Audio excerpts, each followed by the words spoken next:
Hello and welcome to another Purveyor of Light Photoshop quick tip. Today we've got a viewer wrote in and asked the question, how to blend images together without having to go through, tons of masks and that. And I says, okay, I think we can do that. So I've got a nice lighthouse shot here, beautiful colors in the sky, and I look at this photo and I'm going, boy, it's darn perfect. It's beautiful. And I go, it would be really nice if we turn around and maybe had some birds or seagulls or pelicans or somebody in the air around the lighthouse. I said that would add so much atmosphere to this photo.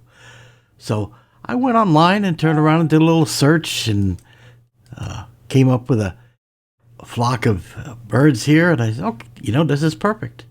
I said, so I'm going to take these and put that together. So let's do that. So I take the picture using my move tool, I drag it up to the next picture, and then I drop it in. And I go, okay, that's going to look good, but man, that's going to be a lot of work to mask out all these birds and that. And, I could try to paint it with a brush. I could, oh boy, that's going to be a lot of detail work. But what if I use the principle of the blend ifs? Okay. And this is so underutilized. Okay. And it makes life so easy. You're not going to believe this. This whole tutorial is going to be 30 seconds to do. All right. But masking these birds into the sky, right? All we need to do is double click on the layer. And now we have our blend if sliders down here in the lower portion for this layer and then the underlying layer. So if we want to turn around and remove the bright areas from this layer, okay, all we do is simply slide, and there you go. If it's a little abrupt, you can hold the Alt or Option key, and that splits the triangle so you can blend in your thing. And how easy is that? And how beautiful is that? And I know, and doesn't it blow you away?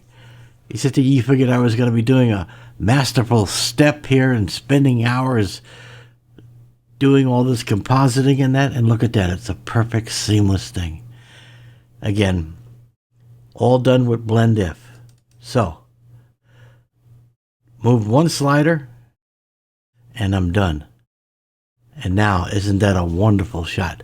And I can freely move this around in the frame how I want to have the effect, and I'm there.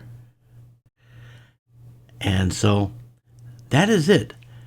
Believe it or not, that's today's tutorial. I want you to get in and start playing around with the blend if sliders. You will find so many uses for blend if. All right, guys. Till next week, you guys take care.